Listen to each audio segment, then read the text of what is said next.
ഏറ്റവും വലിയ എഴുതപ്പെട്ട ഭരണഘടനയാണ്. Drafted by Constitution Assembly under the leadership of Dr. B.R. Ambedkar.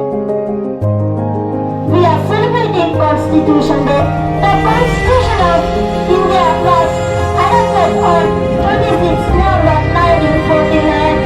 It was placed into force.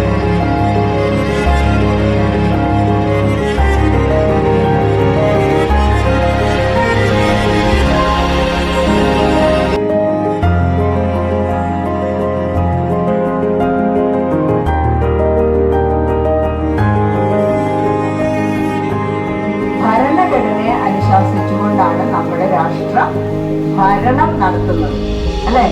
എല്ലാം എഴുതപ്പെട്ട നിയമങ്ങളാണ്. നമുക്കറിയാം, ഇന്ത്യ